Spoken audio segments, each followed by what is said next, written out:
Bonjour. L'Allemagne souhaiterait se rapprocher de la Syrie, mais ça ne va pas être une chose très facile. Parce que l'Allemagne, au départ, était avec Israël les deux États qui devaient sous-traiter pour le compte des États-Unis la guerre contre la Syrie. Si vous vous souvenez, lors de l'assassinat de Rafik Hariri, ça n'est pas évidemment un camion contenant des explosifs qui a tué l'ancien Premier ministre libanais, mais c'est une arme nouvelle que seule à l'époque l'Allemagne était capable de produire. De la même manière, par la suite, lorsque Jeffrey Feltman, qui était à l'époque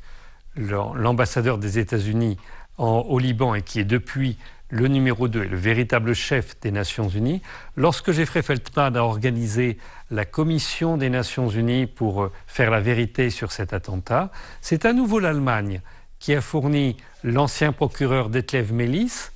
un agent connu du Mossad, et le commissaire Gerhard Lehmann, un agent double à la fois du BND allemand et de la CIA aux États-Unis. Et ce sont eux qui ont organisé ce simulacre d'accusation contre les présidents Émile Laoud et Bachar el-Assad pour les accuser d'avoir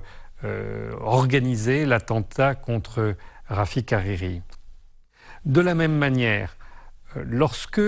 les États-Unis ont confié à la France et à la Grande-Bretagne le soin d'attaquer la Syrie en 2011, à ce moment-là,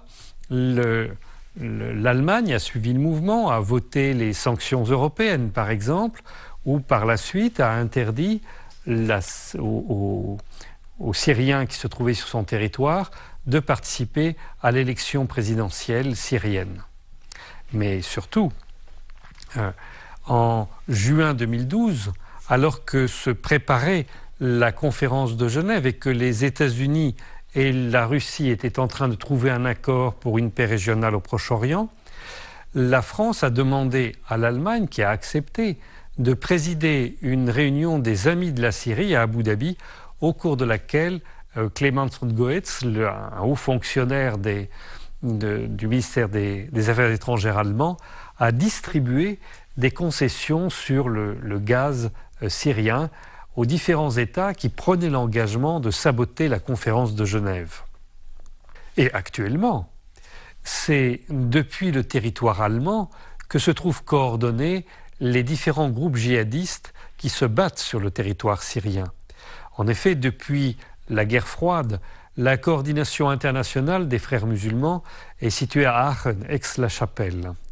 Alors bien sûr, aujourd'hui, l'Allemagne a pris conscience que l'intervention militaire russe allait se terminer par une victoire de la République arabe syrienne et qu'il ne servait à rien d'aller contre cela.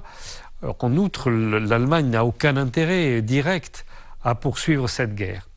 Donc Franz-Walter Steinmeier, le ministre allemand des Affaires étrangères, a proposé d'organiser ce qu'on appelle le format de Vienne pour l'Iran, c'est-à-dire les 5+1, les 5 puissances du Conseil de sécurité, plus l'Allemagne, pour négocier la paix en Syrie. Mais le président Poutine, qui est plus ambitieux encore, a proposé un format Normandie, comme cela avait été fait pour l'Ukraine, où on aurait à la même table Madame Merkel, Monsieur Poutine, le président Hollande et surtout le président Bachar el-Assad. Donc ça se fera peut-être, cela demandera du temps, mais l'Allemagne est en train de se diriger dans cette direction.